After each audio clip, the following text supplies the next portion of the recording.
Hello YouTube! Zombie JLT1 here, bringing you another Zombies pickup video.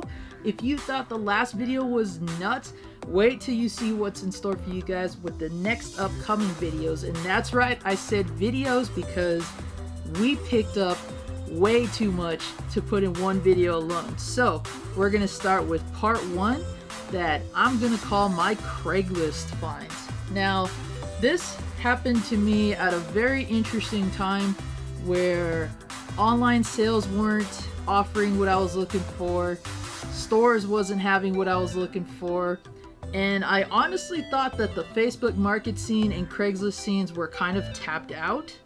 And I know that I've said before that I prefer to buy from mom and pop stores, but due to Game Traders closing and me and a few other hardcore collectors hitting Zia Records and a few other places hardcore over the last couple months, it has been hard to find what we've been looking for. However, when I was at a point where I was about to just stop checking altogether, I found probably one of the cheapest NES slots that I had come across in a long time. So we'll go ahead and start with this collection of NES games. A lot of these do not need an introduction because I'm pretty sure a lot of these titles are popular enough that just looking at the fully beautified labels here that you will recognize all of them, if not most of them.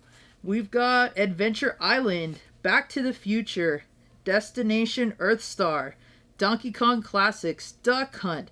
That's a 5-screw variant, which is awesome. We have Excite Bike, Ghostbusters, Nightmare on Elm Street, probably one of my favorite LJN games ever, next to Friday the 13th. We have the Grey Cart Tengen cartridge of Pac-Man. If you all saw in a previous video, I managed to pick up the original Tengen cart. This is the gray version that I had mentioned in that video. So now I gotta do is find a box and manual for that one. We have Mario Brothers 3. Mario Brothers 2, Mario Brothers Duck Hunt combo, which I'm sure everybody has at least one copy of. I've got about 9 maybe, but that's nothing compared to someone else I know who has a huge collection of those. We've got Snoopy's Silly Sports Spectacular. This is pretty much track and field events, but with Snoopy characters like his cousin Spike, Woodstock, and a few other recognizable characters. Not exactly the most fun game to play. I remember wanting this as a kid. Not too expensive either, so if you're curious about that, feel free to game hunt for it or look for game footage. Not one of my favorites, like I said, but it's nice to have this back in the collection. The always popular Paperboy. Now I have, I think, 2 copies of this, so this may end up in the Zombox stash for somebody who might just be looking for it. And the other game that practically sold me on this lot, aside from Nightmare on Elm Street, is Wrecking Crew. I have been wanting this since I was a kid. It's one of the black box games we never got our hands on, along with Clu Clu Land. It was nice to see a very clean copy as well. No problems whatsoever playing it. That is Mario, as a matter of fact, so it's nice to see that he was more than just a plumber back then. And the lot actually came with, you can actually see here, an original RF connection, a fully complete NES, which is probably buried somewhere here. I have about like 6 of them now, and 2 working zappers. You can never have enough zappers. Just like the controllers, you guys know that these things have a tendency to break. Not always the easiest thing to repair, but again, it was all part of the same bundle deal, and I could not wait to pick this up. The seller was a very nice young lady. I guess this was part of her childhood collection, and she had held on to it, was just looking to get rid of it, and I told her what the lot was worth, and then she gave me an even cheaper price than what it was worth. So good score there. Good Samaritan seller. Now let me haul this big old box over, because as you can see here, this is the Star Wars Episode 1 Racer N64 set. I have a boxed N64 already. But I did not have this one. I have the game separately unboxed as well. This one, when I first saw it, I thought was still factory sealed. Unfortunately, I think they have opened it. Yeah, you can see there's some discoloration there. It looks like they pulled that tape off. So I'll have to admit that that was kind of a downer when I saw this, but the set itself is pretty minty other than that little tear there. And the guy that was selling this was looking to get for this and what's in this box right here. We talked a little bit back and forth while we were traveling out there because he was quite a long way from where we are. And so by the time we got there, we were hoping that we were going to have a finalized price. We came up with one, and I was happy to make the transaction.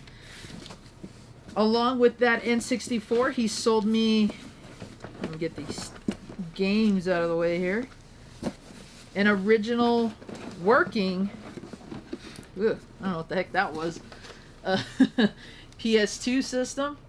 I believe these were his sons or grandsons. I'm not really sure. I know he had mentioned it before, but this was right around the time that COVID was at its peak, so we were trying to keep conversation practically short. Everything that he hooked me up with, controllers, you know, the original cables, all of it checked out, all of it worked. And bundled with that were an actual odd assortment of PlayStation games. Final Fantasy Tactics, Final Fantasy VIII, both greatest hits. I believe Final Fantasy VIII is missing the manual, but maybe I got lucky and I actually have a copy in that huge stash I picked up. Grand Theft Auto 3. I actually like this one just a little bit more than Vice City, but I'm not the biggest Grand Theft Auto fan there is out there. My brother actually is. I don't know if he's played this one, but I know he was big on Vice City, and I like this one more. Yeah, I mean, it's Grand Theft Auto. I played the original, so not, again, it's just Grand Theft Auto. We've got Army Men Air Attack. I did like Sarge's Heroes when it came out, and that was one of the games I used to play at my buddy Chris's house on the N64. I do remember the PlayStation versions being a little bit choppier, but it has been a while since I picked up one of these games in the series. Glad to have it. Brings back a lot of memories, interestingly enough. I have a copy of Asteroids and Croc. Now, what's odd about these is if you look at the casing, I don't know if there was a sticker there at some point, or maybe somebody just decided to etch off what was there, but there's like a cut in the shell for some reason. I don't know why. I don't recall these games having some kind of giveaway of any kind, but nonetheless, my brother had Croc. Cool little side-scrolling game, not too bad. It was trying to ride the coattails of Crash Bandicoot and other games like that. Not exactly a particular favorite of mine, but it wasn't too bad. And then, of course, you've got the PlayStation remake of Asteroids. Who hasn't played that? I played the arcade, owned the 26 and 7800 versions. Was cool to see the game with updated graphics, but I'm not the biggest Asteroid fan either. Now, if they had done something with Dig Dug, I'd have been all over that. So there's one other transaction. Now the final one. This one was also found on Craigslist, but also on, I believe it was OfferUp. A very nice couple was trying to get rid of their Wii system. And they had these pictures up that look like, you know, the kind of mock ones you find on Google or maybe on Nintendo's website where they try to sell you on the fancy imaging and whatnot. And they were offering a really cheap price for the bundle. What shocked me was the fact, there we go, is that it was actually as mint as the picture said it was. So not only did I get the complete system Wii Sports bundle, I got Mario Kart Wii with the steering wheel. You can see the original Toys R Us tag on there, which is pretty awesome that this was bought at a Toys R Us. We have a boxed Wii remote. This one actually came with the rubber grip and everything included in that one. I was using that, I believe, during my Ju-On stream back in October. If not, it was probably to another set that I have here. We have the, I think it's Rapala or Rapala. Edwin, you correct me, man. You're the bigger fishing guru. Wii Fishing with the actual fishing rod peripheral attachment. This looks like it's a pretty fun game. I'm not too big on sports games, you all know that, but fishing games can be kind of fun, especially the ones on Dreamcast. We have Toy Story Mania. This game actually has, if you can believe it, the original 3D glasses, which I did not know actually came packaged with this until I opened it and examined it myself. This looks great. It's just a bunch of like carnival type games using Toy Story characters.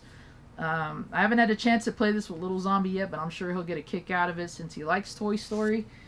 Not the highest on my Wii list, but nonetheless it's a pretty flawless game itself. At least it's clean and everything. And then of course the Wii Zapper with Link's crossbow training. I thought this was still factory sealed, but it has been opened. But it doesn't look like it was used much, if at all. It still has the original cellophane wrapping on it. The disc is flawless. I haven't played this since the Wii actually released, so this is nice to have in my Legend of Zelda collection, along with everything else that was included in this lot, because like I said, it blew my mind to know just how mint a lot of this was. I don't recall if it came with more games than that Toy Story one, because as you'll see in another episode, I did pick up another Wii and something even more special than that. So we're gonna go ahead and conclude part 1 of this little mini series.